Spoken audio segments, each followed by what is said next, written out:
Alias Commander Strex. Please watch the hashtag show or prepare to be obliterated, human scum!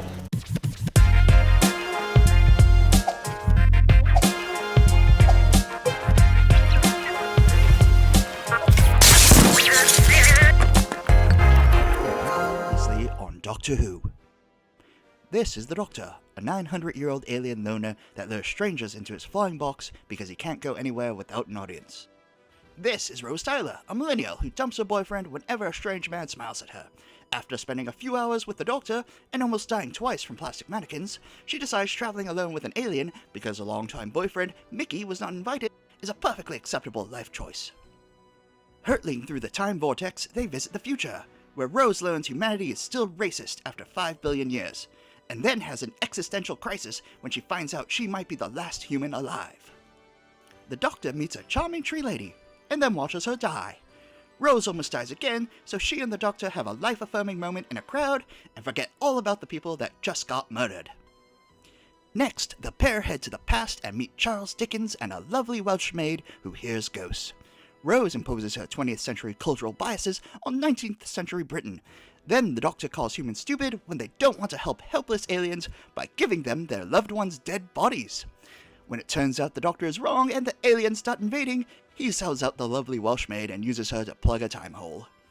The Doctor, Rose, and Charles Dickens have a good laugh, and the two go on their merry way.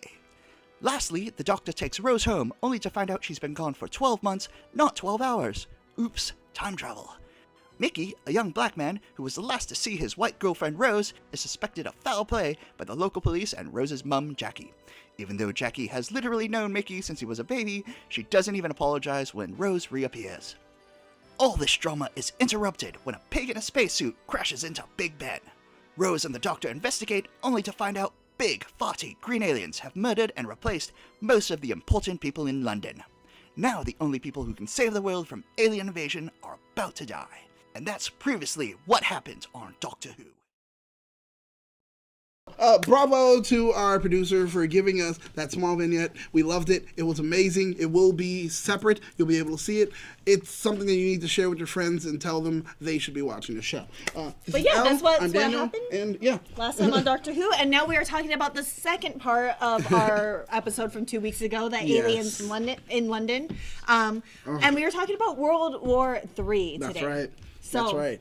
Which ultimately, when you really watch it and talk about it again, it does become a better episode. But I think that's with a lot of stuff. When we actually talk about it, it becomes better. Because originally, I did not like this episode. And I know that you don't like the aliens. Our producer thinks the aliens are ugly. I think they're actually really cute. I think they're pretty adorable. But I love the Sabine, and they are so much fun. They're 40 aliens.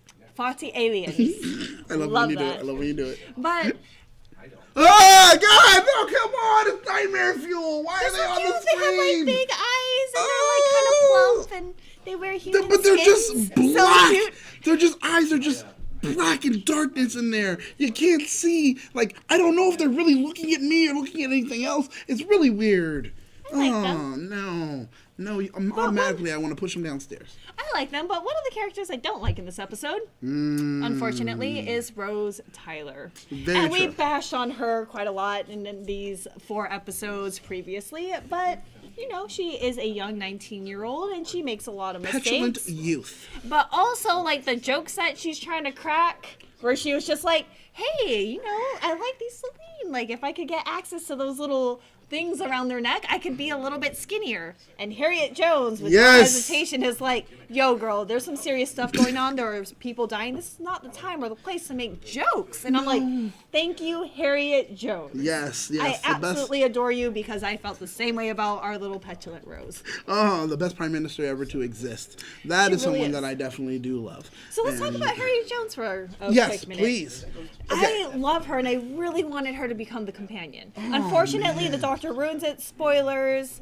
But she becomes Prime Minister of Britain, and for 3 consecutive, kind of terms or whatever. But she is brilliant. She is incredibly brave. She is self-sacrificing. Yeah. Like when something like see Rose and it's like, oh, we caught you, you adolescent adrenaline junkie hormone girl. Harry Jones jumps out and is like, no, take me. Ignore her, and I love that I'm more about important, her. blah blah yada yada. Yeah, that take me instead. self-sacrifice is definitely important, and is a character trait that automatically looks and you say, well, this is a hero. Yes. This is someone that we should pay attention to, we should follow. This is someone that you want to see on screen, which is not what we get with Rose. Edward Sanchez says the aliens are ugly, and I'm They so sad. are. That's so cute. I mean, they're like, oh, if they were in a little plush form, yes, they'd be So cute. But they're 6 foot 7 feet tall, and They squish then into they human fart, skins. The Farting kind of makes them a little bit funnier and more likable. Oh man, but it's just the sound; it's not the smell, so it's all right. It's true. But still, Their smell is nonetheless. just like bad breath and not like butt stink. Yeah, So, I yeah, mean, yeah. that's kind of a benefit of these characters. And Definitely. They eat Skittles, which is great. I saw that at one moment. So I was like, all right. I guess we can live with you guys. Oh, no. They're misshapen. They're just, no. Oh, and they're naked. Oh, it's so scary. I like them. How? So you'd be fine, like, having a life-size one, like a body pillow. Yeah. Hug me at night. Look at those long arms that could just like crush you as you go to bed. I don't know. You scare me in so many ways, but it's okay. I It just, I don't know why. It just, look, there go the Skittles. I love it. Ah, yes. I think it's because I like how they're obsessed with the red phone too. Yeah, oh yeah. Oh, the I red like- phone is a thing. It's a thing. I It would be is. obsessed with a red phone. There are other parts of them that I was like, yes, I did like. Other parts I didn't. But this is Doctor Who, and especially in the beginnings, if you're not too familiar with Doctor Who, the aliens are kind of funny and Yes. quirky and very more family friendly Oh, of in the course, it gotta beginning. But be. if you started with 13 and you see like someone like Tim Shaw, who is like a tooth-faced monster, it is absolutely horrifying.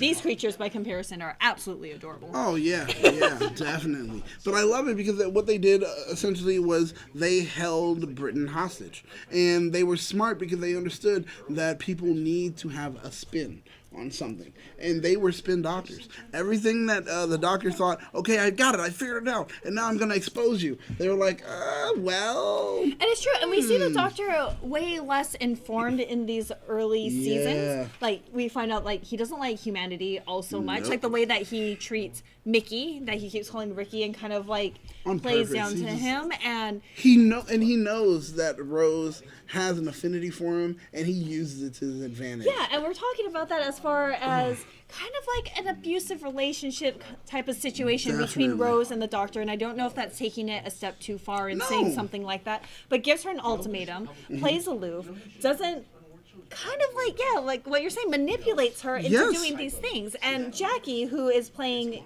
a great mother, is like, I don't know this man. For the first time ever, way to go, Jackie.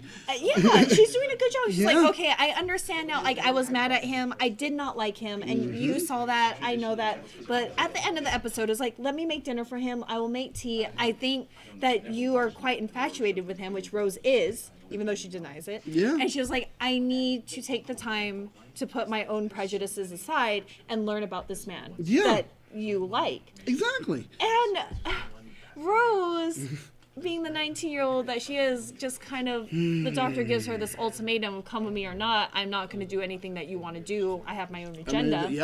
Yep. And so Rose packs up and leaves. And she was like, hey, it's a time machine. Don't worry about it. I'll only be gone for like 10 seconds. Except for the whole thing why Jackie is concerned in the first place is because she has been year. gone for a whole year. Even though One the whole Doctor year. told her it was only been 12 hours since she last left on her previous adventure. As we saw earlier, time travel. Oops. It's timey-wimey and nothing is consistent. And Yeah. for having a mother that cares about her a lot, Yeah. and having a kind of weird on and off again relationship with Mickey, who she still kisses at the end, which we assume that she's still in a relationship. It's a weird thing, and I don't know if Rose makes the right decisions, or I don't know if the writers are putting Rose's character in the best situation possible. I feel like Rose should be able to stand up for herself and be like, hey, I have my own life too. I love traveling with you, but also I need to know that my mom isn't going to worry needlessly. Right. I need to know that yes, it's dangerous and I may not come back, but like certain assurances, I guess. But when you're 19, you're reckless and, you know, you're reckless, you're more impetulant, capricious. Exactly. You're a youth that and immediately, like, everybody knows the whole thing of, okay, if mom likes someone, then automatically now you don't like them. It's like that whole thing. But we kind of All saw of that these with things Jackie play early out. on. It was like, ooh, a strange man in my house. And I was like, oh. It was so off. It's so off. But I gotta say, one thing that I did love, with the Doctor and Mickey, the ethic between the two, where the Doctor kind of like admits that, yeah, Mickey, you definitely were important. You are someone. And who I is didn't know that important at Mickey the had end. like computer skills and is able to Right? hack stuff. I had no idea he had these kind of capabilities. Yeah. Which I love Mickey in this episode because he steps up and he's like, I can do this for you. And he kind of puts Jackie in her place a little bit. Like, this is not the conversation to be freaking out. Dude, I we need love- to save the world. And we see a different side of Mickey from the Yes. coward that he has been portrayed as in the previous episode. That's right. The Doctor gave him that opportunity, and that was the great thing about it. He saw that Mickey needed it. And I think that was it. Well, the So it was doctor like, also I'm needed gonna help have because to he win had no idea who the sleeping or didn't know that they were Exactly. race or family or what they wanted. Oh yeah, so- that was right. And they were like, no, that's our surname. He was like, oh, it's a Excuse family. me. Yeah. Ooh, I'm apologizing right now. Yeah. Like here, foot in mouth.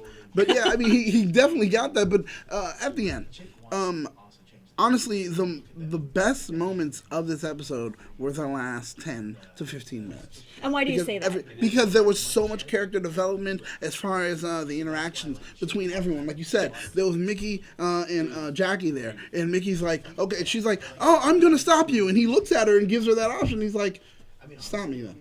I'm waiting. Like, I'm not going to actually do this. And I'm not trying to goat you. I'm telling you, stop me. If you think I need to, stop me. And she And that's the stops thing and that takes a moment. We see Mickey finally being able to stand up for himself, that he is not...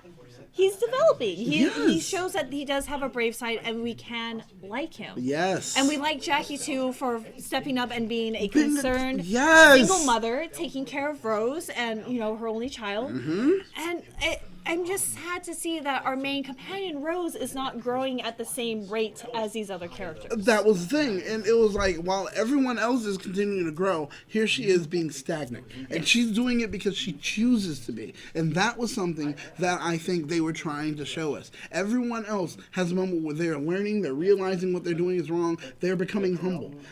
She is the one person who is not affected by any of that humility and chooses to go headlong into what she wants or what she thinks she wants. So it shows us this is the issue. Bad Wolf is here. This is the problem. And that's all we're seeing there. Everything that's leading up to it is just showing us the characteristics of Bad Wolf. We even got the kid wiping off and The Bad Wolf removing and the trying Bad to Wolf move. thing. Exactly. It's a funny Doctor's like, moment. go on. And then the Doctor and Mick are speaking, and the Doctor says, well, you can come too. And he says... And Mickey's like, I am not mentally equipped to go on these types of adventures. Thank you. Please don't tell anyone else. Yeah, it was like, once again, that's that humility, where he says it like, you know And what, he okay, knows I'm more. going to He admit is to you. intelligent, and we didn't give him any credit in the previous episodes. Mm-hmm. He didn't earn it.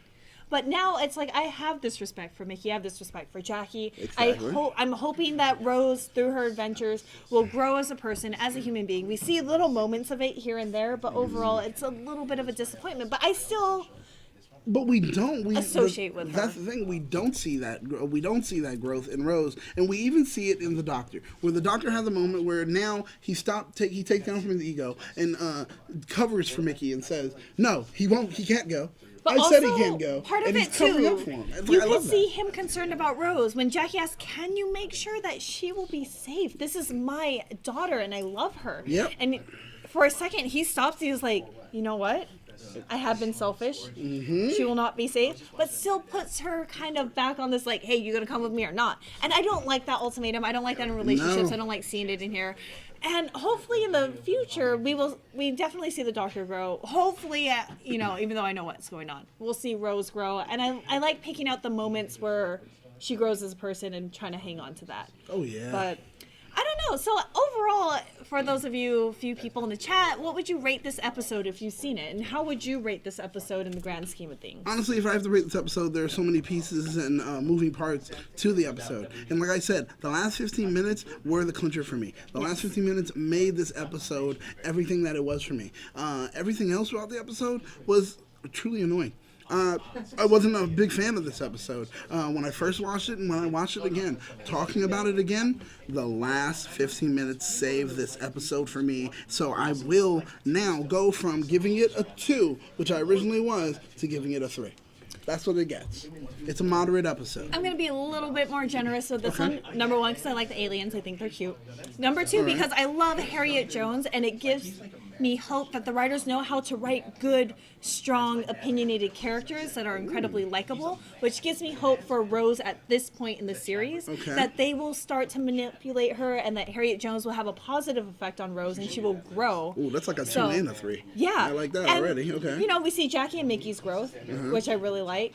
And so at this point, if I'm watching it kind of more objectively than what I know actually goes down, I want to give it a 4. Like, I have hope for Rose again. Okay. I was ready to tear you down right now and say, like, that 4 was not justified, but you gave actual answers that clear it up and definitely say, yes, I can understand why you can give it a 4.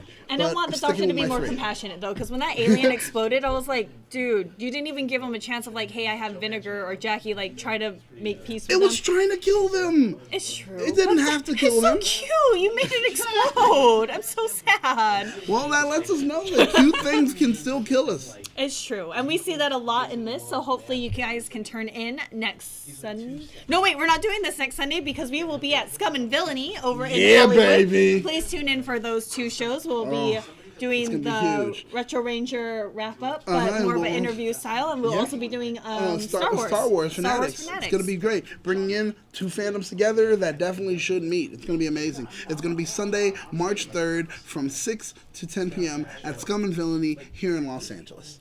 Yeah, and please tune in for that. Yeah, it's definitely. It's going to be super good, and we'll see you guys in 2 weeks, I guess. 2 and 2. So until then, you are... I'm Elle Tea, and you are... Daniel Jerome, and you can always make sure to like, comment, share, and subscribe to keep up to date with everything trending in geek pop culture.